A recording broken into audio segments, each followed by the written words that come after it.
Your Excellencies, distinguished guests, ladies and gentlemen. My name is Johan Berger, as stated up here. And please let me state up front, I am South African. I am also an Afro-optimist. So if you wonder whether I'm biased, don't be, I am. And I think the reason is not very hard to see or to understand when you've heard both what Dave, the ambassador, and Apollo has had to say about Africa this morning, or this afternoon rather. The topic that we have is Pan-Africa engagement strategies and regional trends. I've asked the panel to prepare a 5-minute talk about their thoughts on that. And then whereafter we would have about half an hour for questions and answers. I've also told them that should you not have any questions for them, it's no early afternoon, I will then do the victimizing. Ladies and gentlemen, please allow me a framework of 4 broad areas.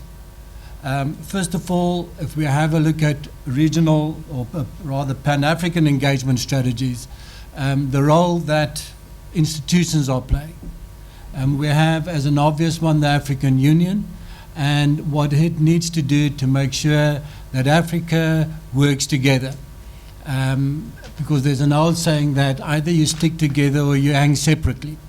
And Africa does not have the luxury of having 54 small countries each doing their own thing. Either they need to get together, other parts of the world are doing that already. The African Development Bank.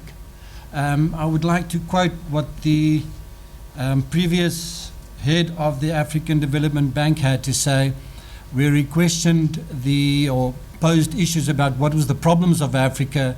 The questionable sustainability was one that he raised. High levels of poverty was another one. High population growth, which could we also see have been a benefit. And then health.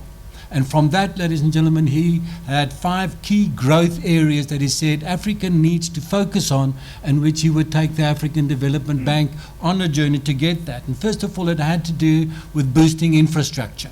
Secondly, focus on a private sector, without which, if that is not there, Africa will struggle. I think every country in the world will struggle. Economic integration, which is a point that Pilo has raised and focused on very well. Supporting fragile states is the 4th one, and then leveraging the convening power, the knowledge and the voice, obviously then, of the African Development Bank itself. One could add to the problems that you've raised, those first 4, the extent to which the current economic cooperation unions are functioning well. We're talking about the EAC, we're talking about COMESA, the South African Development Corporation, we're talking about ECOWAS, and we're also talking about the TFTA, the Tripartite Free Trade Area, which have just in the beginning of, I think it was July, which was signed in, where was it, in Egypt, and which should be ratified by 2017. Another issue, which it's there, but we politely don't talk about it, it has to do with the illegal outflow of the capital from Africa. Studies have shown us that we're talking about $50 billion a year. And while Paulo has shown that Africa needs infrastructure investment of $90 billion a year, having 50 billion stay where it should be makes that figure suddenly very reachable. Then we're sitting with a deficit of 40 billion, which, if we can get back to the issues that Paulo has raised, makes that somewhat of an easier target to get to. Talking about tax avoidance of 11 billion lost annually by the Oxfam institution. That was then the institutional situation. If we were to look at the macro, I've spoken about them, COMESA, EAS, ECOWAS, South African Development Corporation. The TFTA, ladies and gentlemen, we're talking about 26 countries, we're talking about 650 million people. It is amazing what it can do, from Cairo to Cape Town. Will it work? Will it succeed in getting together the COMESA, EAS, and SADC, and can we expect them to integrate to such an extent that Africa as a whole will reap the benefits from that?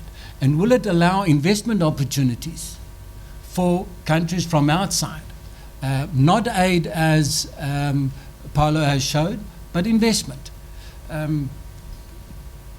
Putting your money in Africa because it's the sound thing to do. At the country level, ladies and gentlemen, we're looking at a couple of countries already strongly in Africa. Paulo referred to India, China and India. We can also refer to Malaysia that is doing pretty well. We're looking at the US, we're looking at Europe, we're looking at Brazil, we're looking at the Middle East, investing in Africa. Two that I would like to very shortly show upon. The one is Kenya and the other one is Ethiopia. I love that country. I've never been there, and I will be rectifying that lack of a visit very shortly. I'm talking now specifically about Ethiopia. But if we were to look at Kenya, very recently the ambassador of, the Prime Minister of Kenya, Uhuru Kenyatta, made the point that he said there were 3 growth areas which he was going to focus upon. The first one was electricity, the second one was entrepreneurship, and the third one was trade. And he showed upon the point that previously, 2 years ago, as short as 2 years ago, it took 21 days for a container to move from Mombasa to Kampala. Today it takes less than 2 to 3 days. Can Pan-African integration, can Pan-African engagement make this something which we can find right through Africa? But obviously it's not all smooth sailing. We're talking about Kenya. Very recently I read, and I think you will find it in one of the later Friday at noons of the Center for African Studies, is that Uganda was now exporting cheap sugar to Kenya where it was not needed, and Kenya was to support to export beef to Uganda while it could not support its own. Things like that do not make sense, and one would need to understand how do you deal with these issues that they're to the benefit of the region as a whole. If we do look at my favorite then, obviously, Ambassador, I'm not talking South Africa here. I need to get back in my country. But after that, Ethiopia. The World Bank had the following policy recommendations where they would which they said would contribute to the development of Ethiopia, where it was about increasing productivity by means of skills development, which is an issue which I think we need to keep foremost in our minds. Improve access to finance for firms, which Paulo has showed upon. To address binding constraints, including access to land and electricity, energy, water included. Improve tax administration and simplify the tax system. Improve trade logistics, customs procedures and trade regulations. I've shown upon that. Simplify the business entry regulations, and then also to use a strategic and phased approach to develop industrial parks based on best international practices. The question then again goes, what kind of opportunities are there from an investment side, and how can then the issue of Pan-African cooperation and integration work with us? Lastly, gentlemen, ladies, I would like to talk about the companies. We have a whole number of Singaporean companies already in Africa that have said we understand how Africa works, we understand the risks, we will mitigate these risks, and they are doing exceptionally well.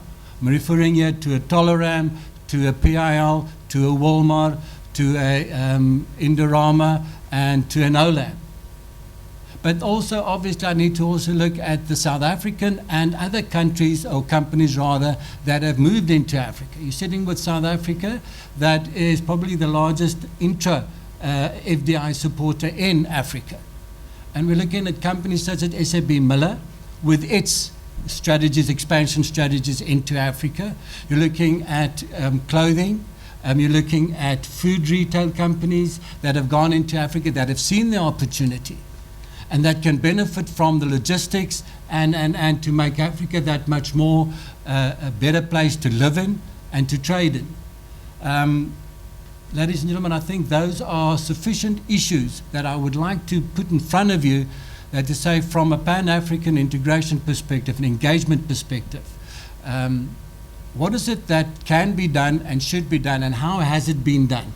And that is where I have my panel members that I would like to abuse in this regard. Gentlemen, it's over to you. Can I probably start off from your side, Dave? Sure, thanks, Johan. Maybe I'll just focus on one aspect which you touched on, and that's, as we've discussed, Africa is an extraordinarily diverse continent.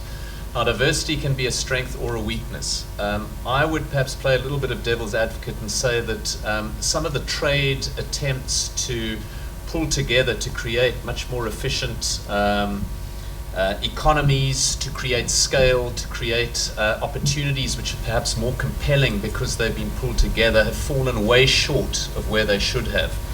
Now, I similarly share some of your excitement about the TFTA. It's obviously been very recently launched.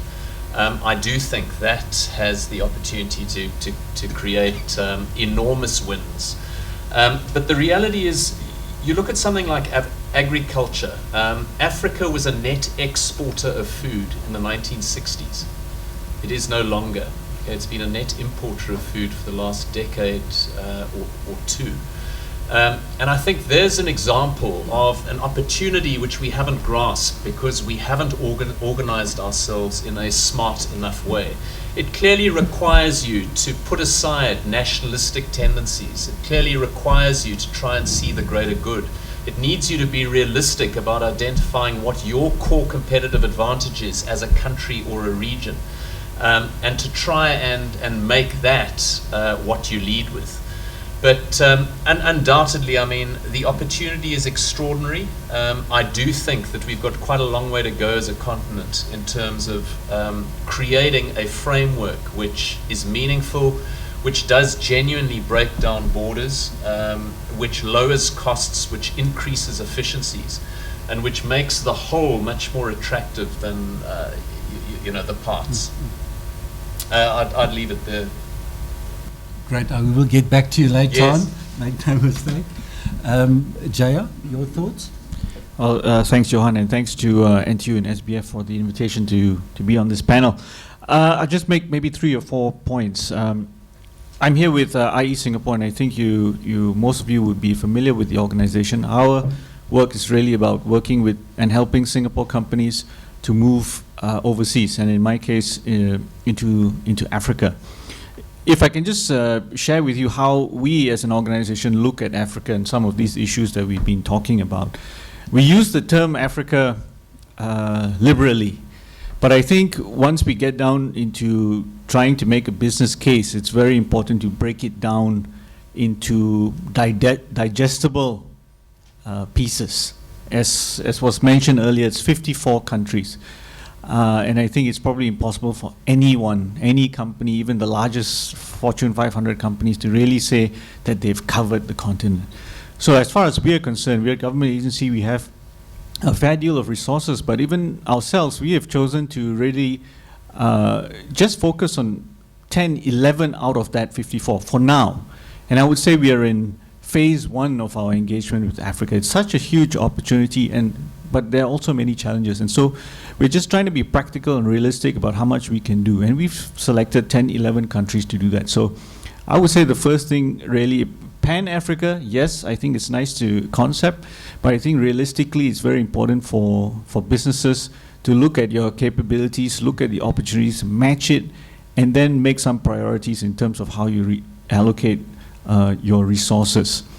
The opportunities have been spoken about: infrastructure, agri, consumption, and so on. The other thing that we have found over time has been an important factor in determining how successful we are in particular markets is actually the level of sophistication or development of the private sector in African markets. The more developed or sophisticated the private sector, I think there's a better ability for us to find like-minded partners. For you as a Singapore business looking at potential entry, you need some partners, especially given where we are, the distance and so on. So I think the higher the level of sophistication and openness, liberalness of the market, I think the higher the chance of success for our companies. Even we as a government organization, we have shifted or made a more balanced approach in engaging Africa. We used to spend a lot of time engaging African governments. We still do it, but in a bid to achieve our objectives, we have also started engaging, I would say now 50-50, really spending a lot more time trying to identify which companies in the African markets that we have prioritized would be the best partners for Singapore companies. And the last thing I just say at this point is another way at looking at Africa. We've been looking at it, I think, largely from Africa being a market for firms here or from all over the world to export, to sell into. But I think it's very important to look at Africa from what it has to offer from besides a market. Taking the example of that I think Paulo raised about technology, what's been going on in mobile banking, especially in Kenya, which is a forerunner. We can be looking, our firms, entrepreneurs can be looking at Africa to see what's happened over there. In the space of technology, Africa has leapfrogged a lot of the countries around in other parts of the world. So they're doing things that Singapore, Indonesia, Thailand are only getting into now. So I think it's not a stretch of imagination to say, look at Africa in some cases, let's say in mobile banking, look at what's happened over there and see if they can be brought over to this part of the world. So that's just a twist on looking at Africa. And the last thing I would mention is that it's, again, it goes back to my point about the African private sector. There are some very, very important players and companies that are emerging from the private sector in Africa. Most likely they're going to be coming from South Africa, Nigeria, Kenya, the big powerhouse economies on the continent. These African firms are looking to Asia because Europe is down and they're looking for growth. They're looking to grow into Asia. And I think it's important if we can engage these up and coming African entrepreneurs and private sector firms, get them into Singapore, get them partnered with Singapore companies who are already in the region. I think that would be something to look at. I'll leave it there. Thank you, Jaya. Paulo, you have the opportunity to sort of condense a few thoughts on this topic. Yeah, I think, again, three points. The first one is what I was saying, that it's important for people who are looking to do business with Africa, not to get into a party mood, but to get into a journey. Because the party will be very short, and that's why you need a strategy. So the issue is to ask yourself, what is my African strategy? And it may not be something rigid. It's something that you should be able to adjust. But you need to know the environment where you're going, and that cannot be done to an improvisation, because precisely you have 50-something countries. Secondly, I strongly believe that the issue of the intra-Africa trade is where you will find the next wave of growth. You cannot imagine the dynamism, and that intra-Africa trade is driven in large part by women. And they are not nonsense person as far as business in Africa. And this is where things are happening. It looks small, but it's aggregating and it's going to have a huge impact on many of our countries. And because also, many of these countries don't make sense alone. I will not say it in public in my own country, but with the size of the population that we have, 1.5 million, we are not viable as an economy if we don't piggyback into a regional bloc. And that's why we need to watch what's going to happen in Nigeria and what's going to happen in Ethiopia. These two countries, I used to joke with the Nigerian to say that because you guys are so important to drive the rest of the continent, and at least in West Africa, you guys are so important that we have the right to mingle into your internal affairs. So I believe that it's something that we need to continue to watch, the intertrade, and also the countries who could be the drivers of that, that intratrade. And finally, we have also a structural deficit. In Africa, we are producing what we are not consuming. And I think we need to change that structural aspect in which we start producing at least what we consume. And there's many reasons why we're not doing it. The problem of energy, the problem of infrastructure, but we need a minimum level of industrialization to transform our things. It was a dirty word in the multilateral system for many years. I remember when I was, again, at the World Bank, that's not a word you will see in our report. You could check the World Bank before the thing, industrialization. Whoa, what do you come? No. And it doesn't need to be something a la Soviet, but at least your ability to transform some of your basic agro foods. And that's why some of the players, such as Toleram or LAM, we need more. We need more, and I believe that this could happen through joint venture, but Africa needs to seed also those kind of companies. I don't believe that the market will just generate some of the players. I'm not talking about picking the winners. I'm talking about going the extra mile to make sure that those kind of companies will invest in a minimum industrialization or agro-processing in Africa. You need to provide an incentive for those companies to emerge. It's not just the market's going to do it. And that's why I'm so obsessed about the fact that we need to use our own saving. You cannot expect the foreign direct investment to be so positive about investing. I mean, there are risks. There are perception, but there are reality in terms of our own economy.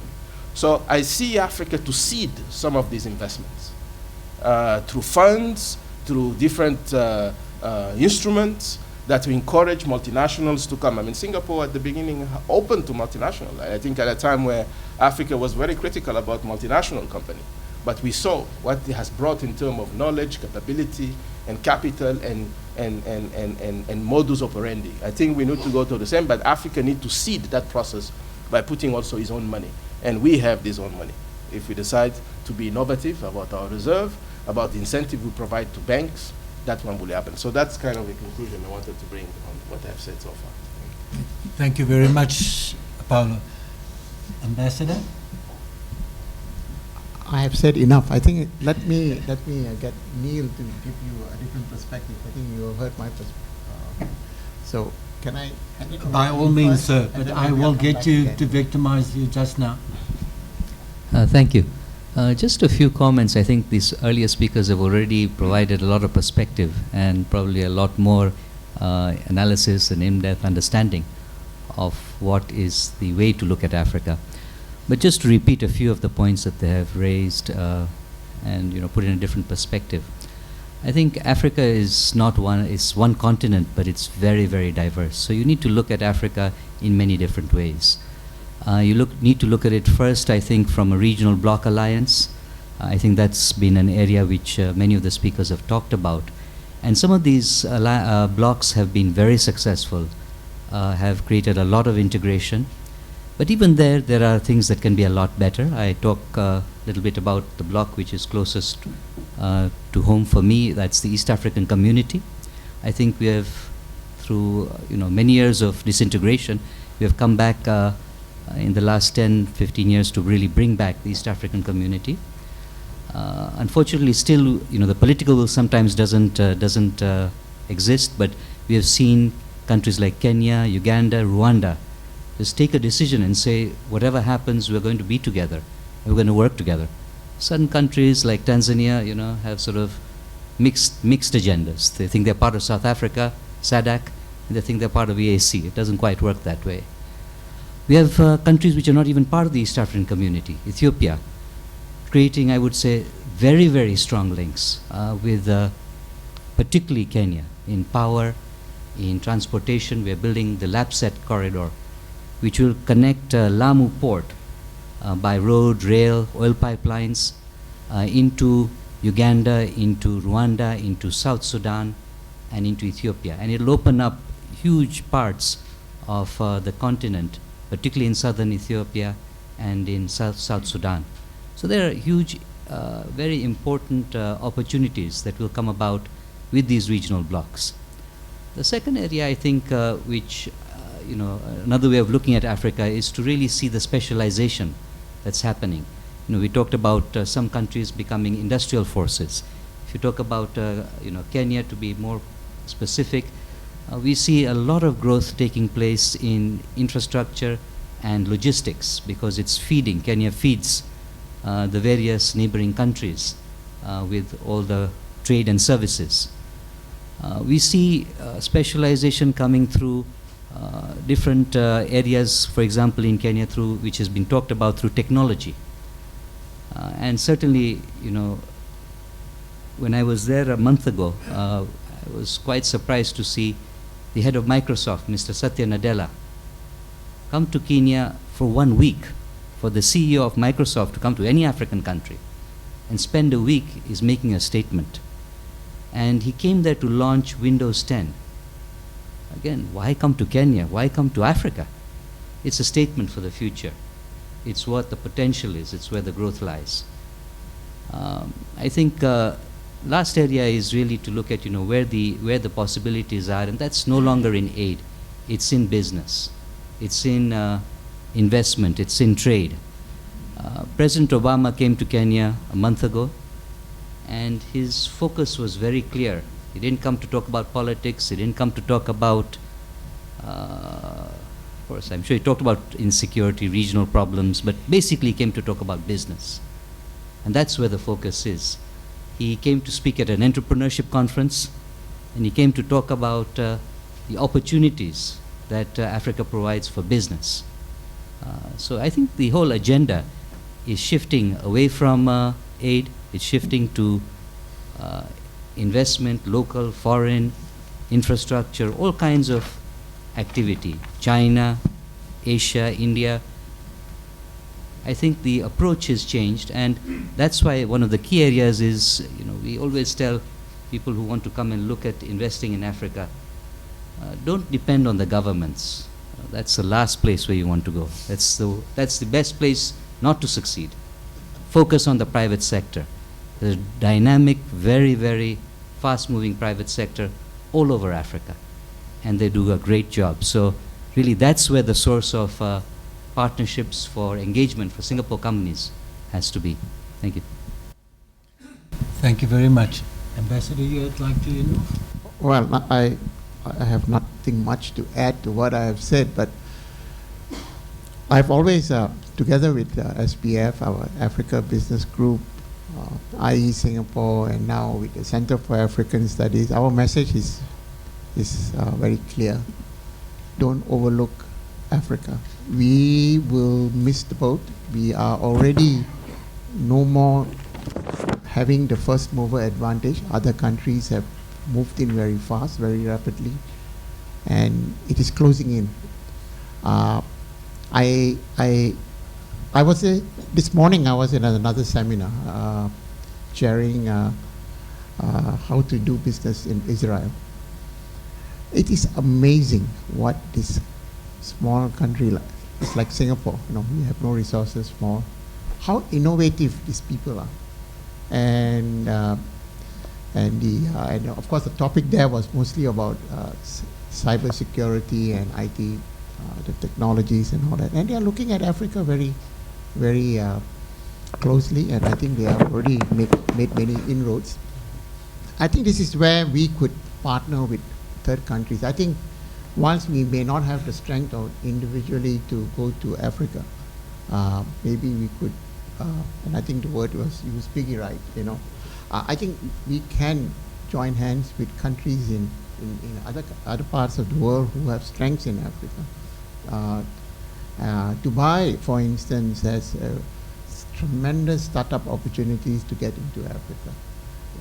We just lack this in Singapore at the moment, but I think we are striving to create this platform where we will start making deals. In fact, those of many in the room here, 2-3 of you may know, I have a lot of these wish lists and dreams of what I would like to do, and maybe we will start making and through the center we will provide a platform for deal flows, you know. And I think because we are a business think tank, and I think we will try and bring value to that. So if you want to come and make or do deals, I mean, we have people like Paulo with us, who is our, in a way, he will become our ambassador, you know, and say, oh, you want to find a partner, go to Singapore, you know. So I mean, we are trying to put out our tentacles. My last advice would be, I think we all have said it very repeatedly. As far as Singapore is concerned, we like to use this proverbial low-hanging fruit phrase. Go for the low-hanging fruits. Those of you who want to start very quickly, and there are many small companies, forget the big ones, the marquee names, including Comcraft, they are mega players in Africa. But there are very much smaller players. Those of us who are Singaporeans, they are the Jalan Besar type of businesses, you know, who do spare parts, consumer electronics. I have a wonderful, wonderful poster lady, Mrs. Loy Eng Kun, spent 24 years maybe in Nigeria, started selling Panasonic appliances, you know. And today she is doing so well. She's all over Africa. She's a lady, and she comes to some of our talks and put to shame men who say we are frightened to go because of security. And she stands up and says, well, I'm alive, you know. Nobody has touched me. So I mean, these are good success stories to relate to. Small people, so you know, we're not talking of big names, small people. Recently, we had another honorary council from Sudan being inducted into this family of Africa, and I mean, it is growing. But I can assure you, with IE and SBF and the Center for African Studies and all the other well-wishers here, I think we will create a little more buzz than what buzz is at the moment. And with Paulo starting with our first distinguished visiting fellow, I think more will follow. I think we have got some of our political leaders excited. We have ministers who are championing this thought process on engaging Africa, but again, after elections, I don't know who will be there, who will not be there. But the process will continue. And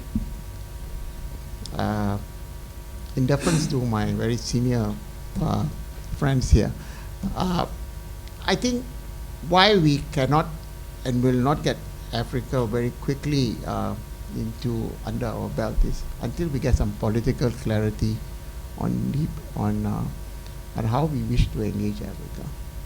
And I think once that comes through, and I think we will see the level of air connectivity and all the other things that follow tourism. I think the other low-hanging fruit is tourism. Unfortunately, Ethiopia is now leading the way, Ethiopian Airlines, offering some distinct tourist opportunities. But I think once we get started on that, I think then everything just opens up. You know. One of the success stories of engaging Indonesia was tourism. Our late Prime Minister, Mr. Lee Kuan Yew, told then the President of Indonesia, I think it was Suharto, that you open up, give Singapore Airlines the traffic rights, we will make Bali the hub. And I think everything else, as they say, is history. See how the traffic, tourist traffic has just boomed between Indonesia and Singapore and beyond. You know. So these are low-hanging fruits, but I think there are certain missing parts into it. And I think once the jigsaw is all put together, I think we will get it there. Thank you. Thank you, Ambassador. Ladies and gentlemen, I'm going to open the floor to questions, or open two questions. I have a question over there. Yeah, hello. Alvin Louis from Strategic Capital Global. I have a question for Mr. Paulo. In your presentation, you have mentioned several times Chindia. China, India, but you have not touched on USA. So what is your, just want to know that what is your expectation of USA's role or contribution, if any, on Africans' growth going forward? Thank you. I mean, that's true. I mean, I was very much welcome in Singapore. That's why probably I missed the US aspect. US will continue to be an important player for Africa. I mean, for security reason. I mean, you know that the US has been watching some security issues in West Africa. Nigeria is a very important country for US. But again, it seemed to me that because of the level of maturity of the US economy and also the US players, the big groups who have been essentially focused so far into energy rather than other manufacturing sector, that AGOA has helped to do. But it seemed to me that the ground is fertile for a learning process and a team-up process within this part of the world in Africa. And I also believe that if we place South Africa, Southeast Asia, in between us and China and India, the way we could milk the relationship with India and China will be smarter. So far, our relationship with China and India has been essentially driven by big project financing, Exim Bank. That's good. But I think, as I think you're mentioning, we need to get into a corporation approach and relationship. We need to create companies, to create job and create way of doing things. And even players will also push the boundaries of the relationship with the public sector. And I believe that this is where this thing could happen. You have seen how the Chinese are pushing for the Silk Road, the how do you call it, the belt, I forgot the title, but there was a very important meeting a couple of weeks ago by SBF and the Chinese. And the Chinese are looking really on the maritime side how to connect themselves, and they have allocated 40 billion for the initiative, but inside the 40 billion, a lot, as we know, has been allocated for Africa in terms of the way they want to link with East Africa, essentially. So, again, the US will be an important player. I think in terms of knowledge, most of the African diaspora are going to the US now, so to acquire the knowledge. We don't know what's going to happen in terms of our diaspora and the African Americans will connect for more business than a romantical relationship.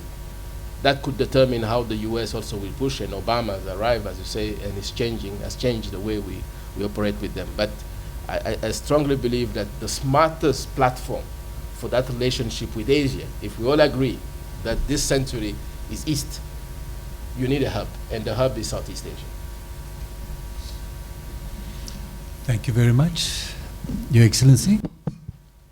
I have a question for anyone on the panel can actually answer. And Yuan, you can go home, don't worry. What is talked about in Singapore stays in Singapore. I was just wondering, and your input would appreciate it, on the recently established BRICS Bank, AIIB Bank, and the ADB Bank. Paulo, you specifically said Africans need to learn to save their own money, but you can't save what you don't have. And I was wondering whether these players, these recently established players, would not just be a game changer for Africa. Thank you. I mean, Ambassador, you're aware of Africa 50, has been set up by Africa Development Bank. The headquarters is in Casablanca, and the goal is to finance infrastructure. So Kaberuka, the former chairman of president of the ADB, has started to talk to many African countries about putting money into the institution.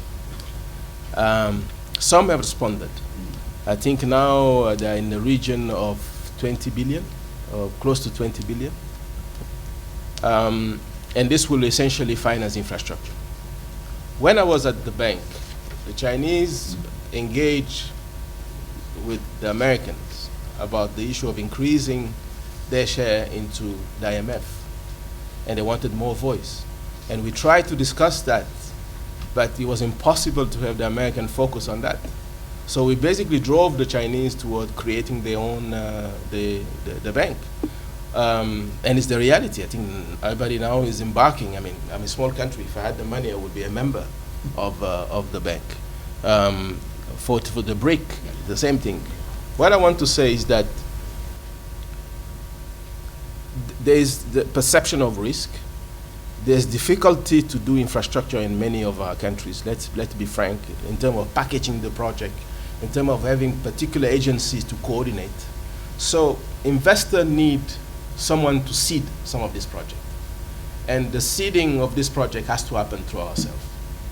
And I can tell you, out of the $500 billion of reserve, even 5% can help us seed with institutions, like the courage they had to create their own bank in China, and others have joined. The BRIC will see what's going to happen, but we need more institutions of that nature to seed the process of building infrastructure, because 90 billion, come on, it's a lot of money. And we know that infrastructure represents something in the region of 2% points of growth because of the deficit. So we need to invest on that. We need to put our house in order, and we need to get our own money. You look at the Francophone countries, and this is not a criticism to any of our system we put in place of foreign reserve. We have parked our money outside our reserve. And I may understand for a central bank to say, I need to put it in a safe place. But again, there's, yes, but with euros. So, but we need to do something on that front. And the good news is that it's not taboo anymore. It used to be taboo. It used to be a dialogue that takes place only between central banks. They will say, don't talk about it. You are the public finance. Don't get into the thing on central bank. We know how it's important to have foreign reserve to support our currency in case of attack by speculation and other. But we know there is a level of reserve that will enable you to buffer any particular speculation. But it gives you room to use part of the reserve in a very innovative system to fund your development. And all countries have done it, and Africa need to do the same. Yeah, African Development Bank is doing, I mean, now there's a new chap, a Nigerian guy, who is the president, very dynamic, one of the best in terms of agriculture. He has done enormous reform in Nigeria in agriculture. So I think he will try to do the same. I think he will be much more aggressive, probably in terms of agro-processing. The challenge would be, again, for him to mobilize even more money, because the sense of proportion here is important. When I was giving the example of East Germany, you see the amount of money they have to use to upgrade themselves. And yet, even at the end of 10 years in a predictable way, people realize that you need a lot to really upgrade a country. So ADB need to play also his role. I don't think a country like Singapore would be a member of ADB at this point, but ADB can push further toward China and India to increase the capital base of the bank and be able to lend to more countries. But definitely they are a good player into the multilateral world. I just wanted to, if I may. Please, Ambassador. I was in India recently. Johan introduced me to a professor in the University of Bombay. And this lady has got a executive immersion course that lasts for 6 months to prepare executives to go overseas.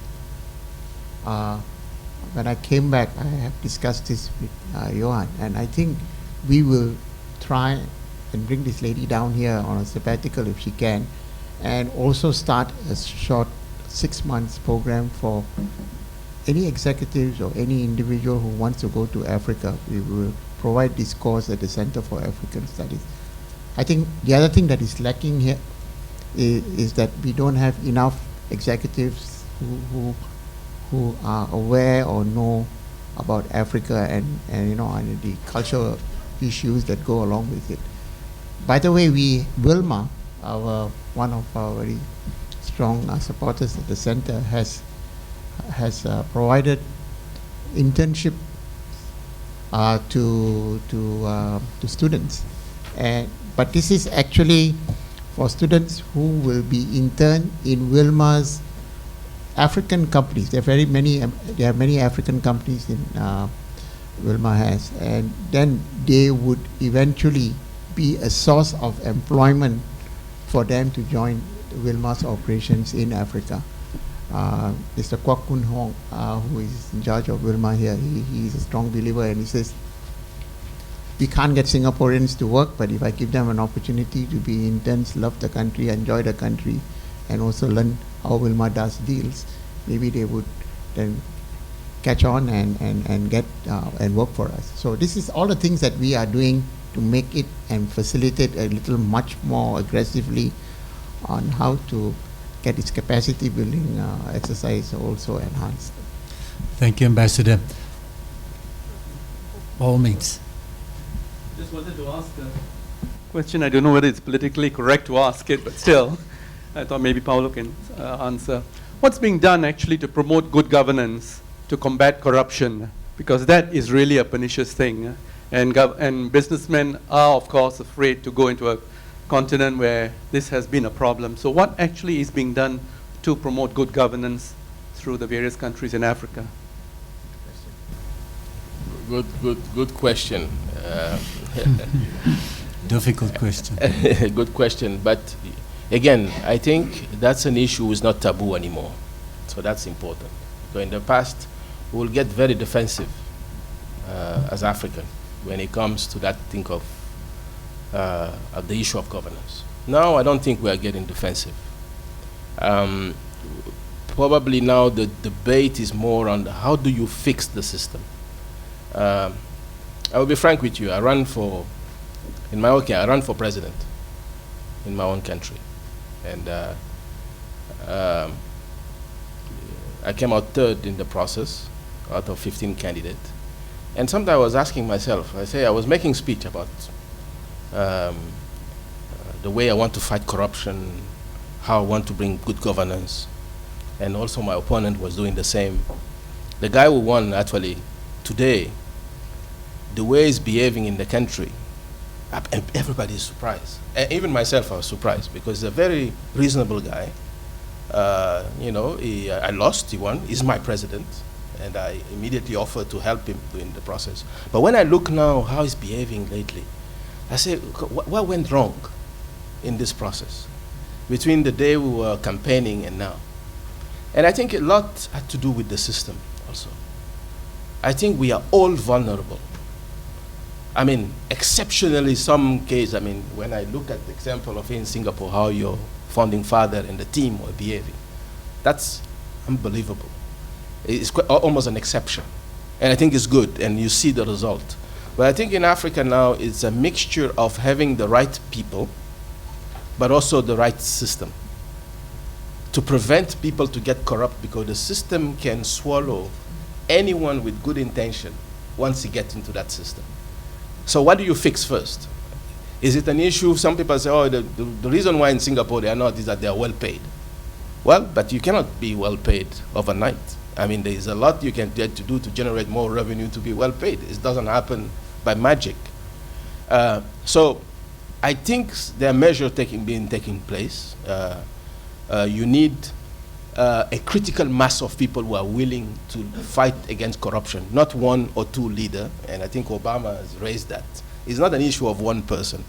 It's an issue of critical mass. How you create that critical mass. Secondly, technology is helping us a lot. Technology is helping a lot, and don't think we have finished to milk it to help us be less corrupt. Because when you put cash in people's hand, in the way we do it in our system, it's tempting for many people. The other issue is our culture. In everything we do, we tend not to put culture. There's issue at the cultural level that you may ignore, but when you get into power, you see them. Because people will say, no, he cannot steal money because it's not from my ethnic group. But by the way, he's from my same ethnic group. I prefer to have my own, corrupt guy. So long as from my ethnic group, I think it's fine. But because it's not from my ethnic group, it's not good for him to be corrupt. So there's an issues of a culture that shouldn't be taboo that we have to put on the table. I was discussing with Folake earlier. We are not discussing it. We know that there's some issues, and you here in Singapore, to be frank, you address it. I was kind of surprised how you address it. You call it social engineering in having a mixed city in the buildings and everything, but extraordinary because you have faced it. Whether or not it's a solution for 50 years, I don't know, but you have faced it. In our country, we are not facing it. We say it doesn't exist. But there are some cultural elements that doesn't help, and we have to face it and recognize that they are there. So, in one word, I believe that you need more people in politics. I went to politics myself. I get burned. I don't know. I'm still licking my wounds. But people will tell you. My family was against. They were against. So what do you do in politics? I think we are facing it also in Singapore. In the next 50 years, who's going to go to politics? It's very difficult to go to politics. In Africa, it's even worse.